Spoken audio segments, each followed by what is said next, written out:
Ah, voilà une vidéo qui ne va pas ressembler à mes vidéos habituelles. Pourquoi? Parce que j'aurais pu intituler cette vidéo Merci Lionel Labosse. Pourquoi? Tout simplement parce que Lionel Labosse, on ne peut pas le soupçonner d'être un anti-gay. Voilà.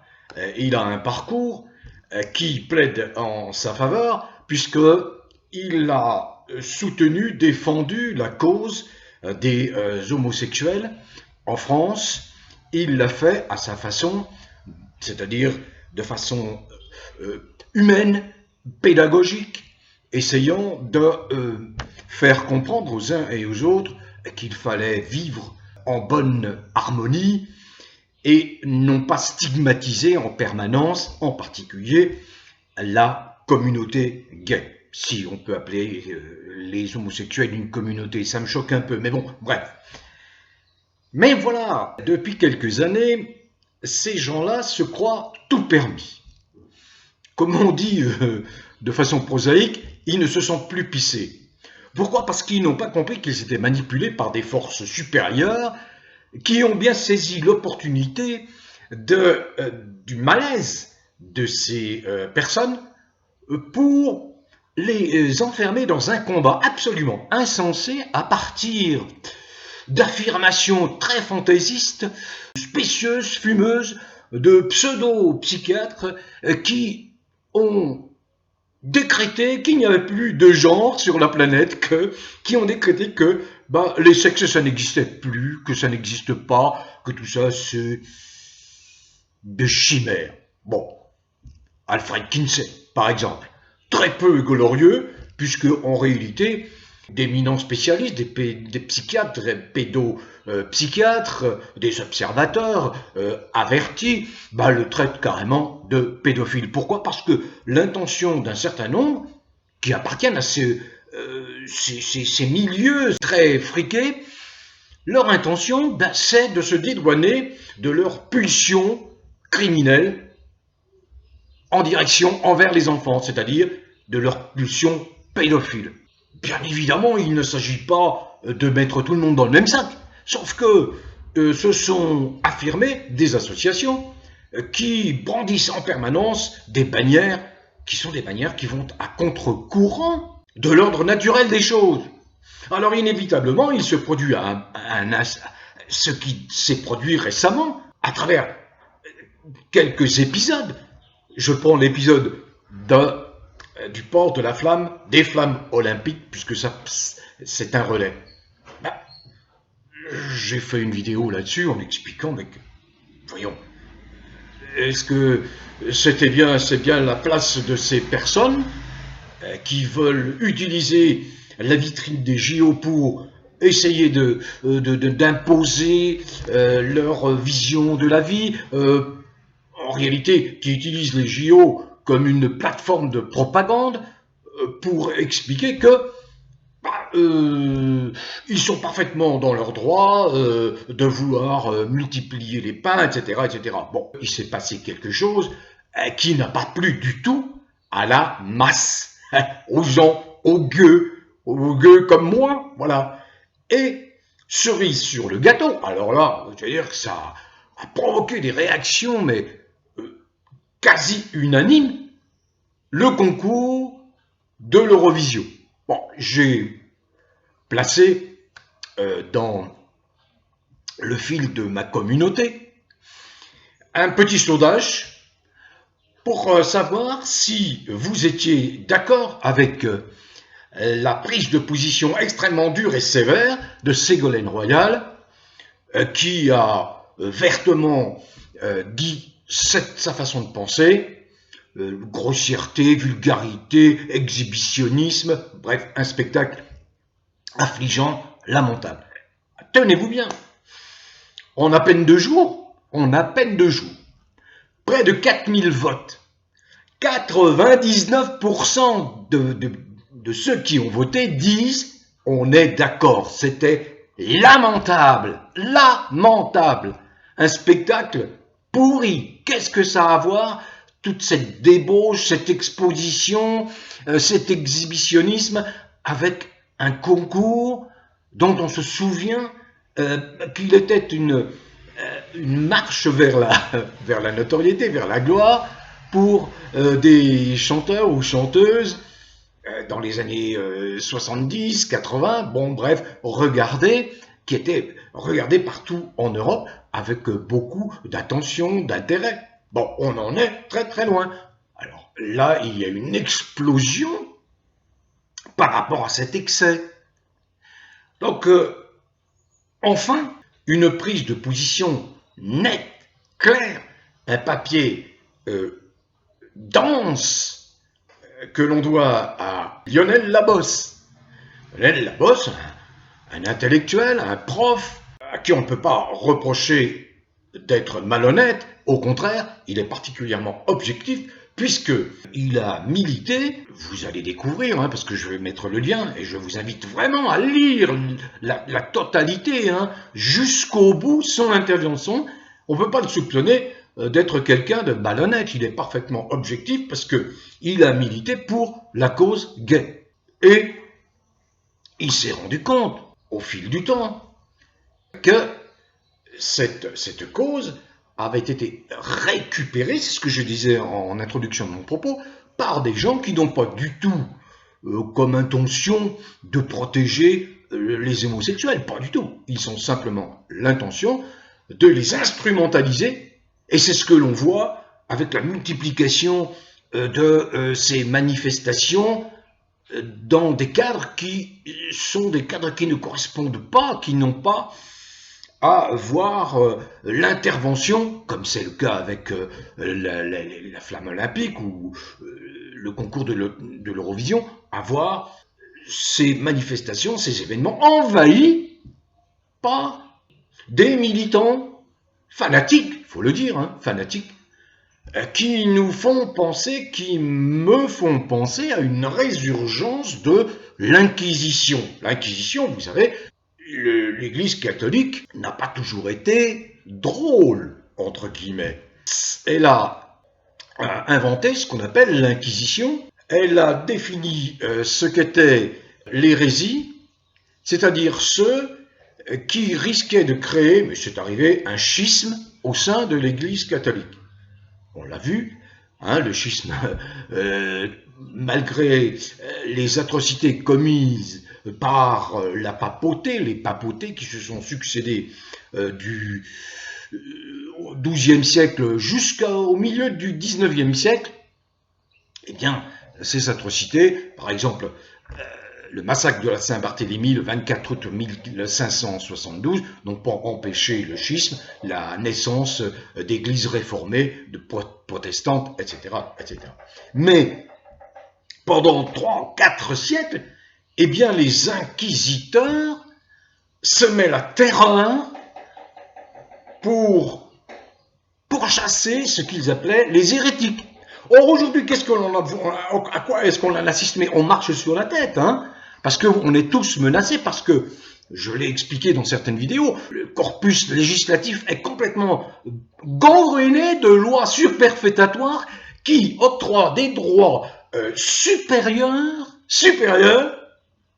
à ces gens-là, à cette communauté. Droits supérieurs.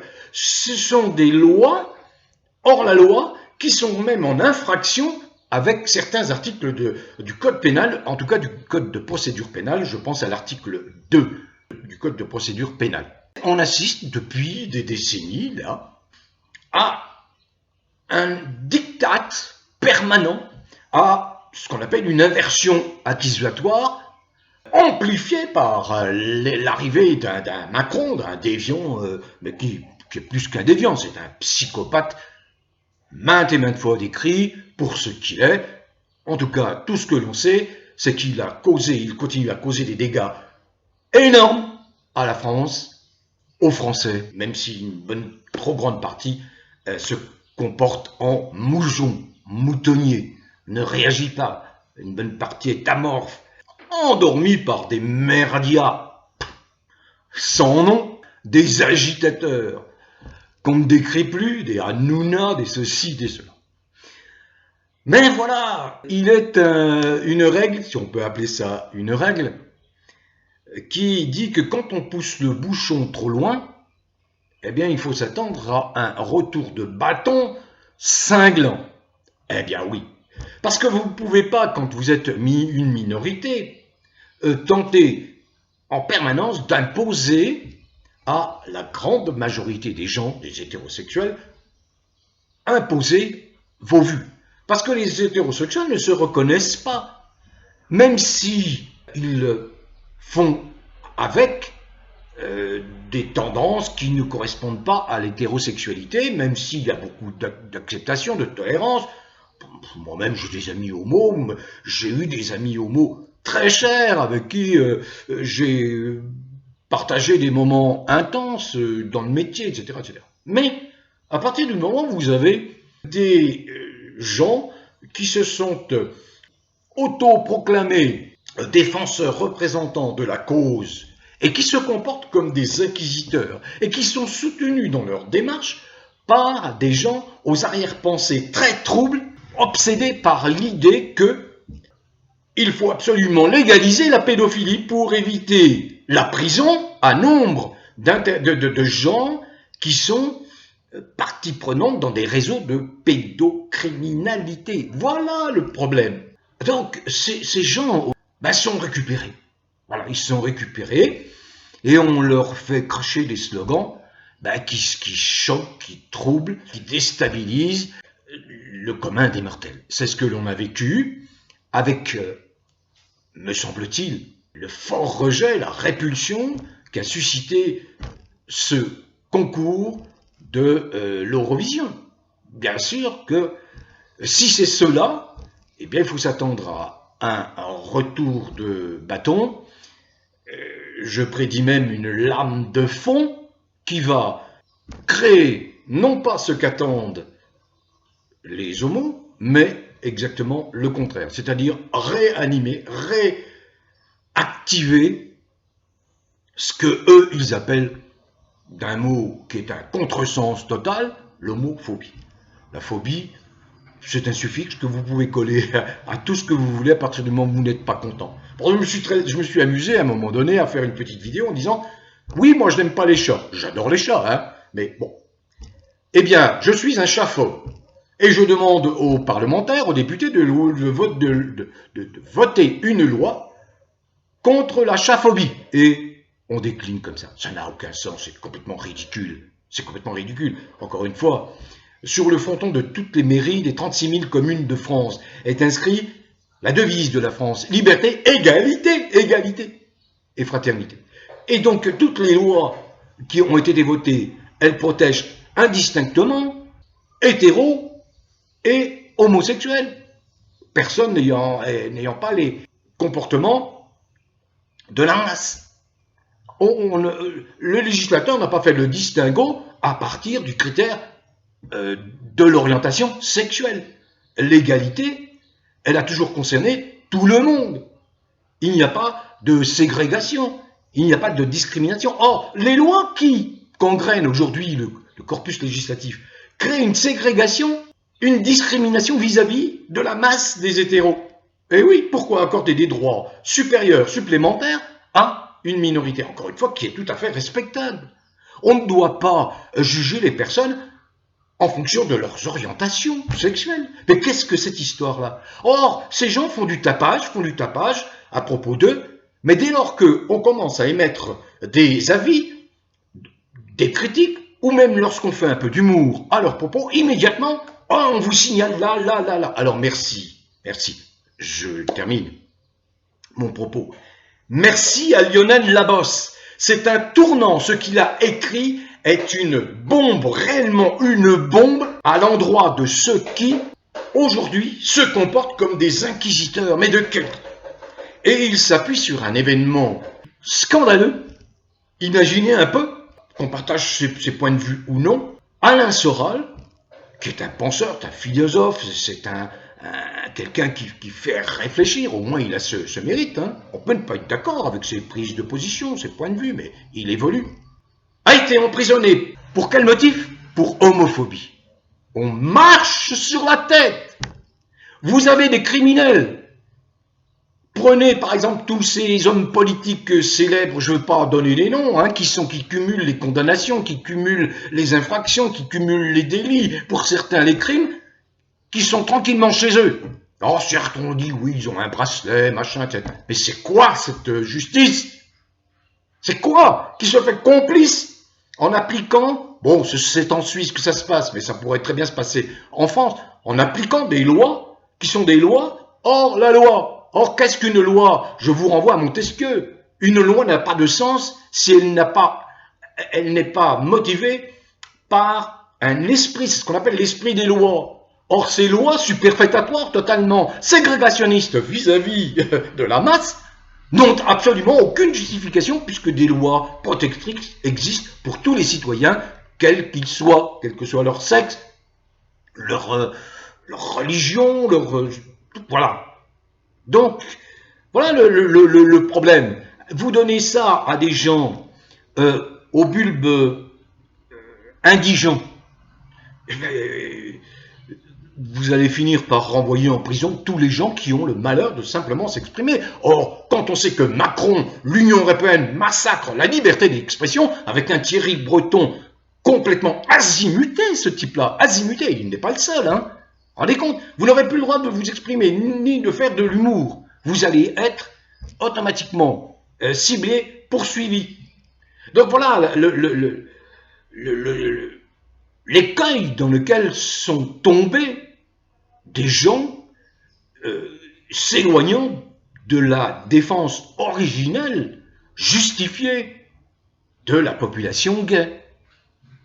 Je vous invite vraiment, parce que c'est une bombe, parce que c'est un tournant, ça ne peut pas laisser indifférent, y compris le poudré de l'Élysée, et ça ou son... Bon, bref, le dénouement, le 19 juin, et dans l'intervalle, le 9 juin, ça va secouer un peu le cocotier en France. Donc voilà, je vous invite à bien lire l'intégralité de l'intervention de Lionel Labosse sur son site Alter Sexualité. Alter Sexualité, c'est un néologisme qui dit tout, qui dit exactement les choses qui sont. Il y a des gens qui ont des tendances différentes de 90% de la masse des gens, mais ces gens-là, ce sont des êtres humains et qui ont droit au respect. Mais ces gens-là, lorsqu'ils sont instrumentalisés, utilisés à des fins qui ne correspondent pas à leur défense, à ce moment-là, ces gens-là devraient se rebeller et chasser tous ces inquisiteurs qui se dissimulent sous de chatoyantes bannières particulièrement trompeuses. Merci Lionel de cette intervention dense, argumentée, charpentée. Il y a de la matière, c'est un peu long, mais il faut lire l'intégralité de son intervention. C'est un tournant majeur, qui va peut-être mettre fin à cette inquisition de gens instrumentalisés par les friqués, les mondialistes, qui poursuivent un but, légaliser la pédophilie. Bon vent à tous, continuez à cultiver le bien-être, prenez soin de vous et portez-vous bien, et gardez le sourire.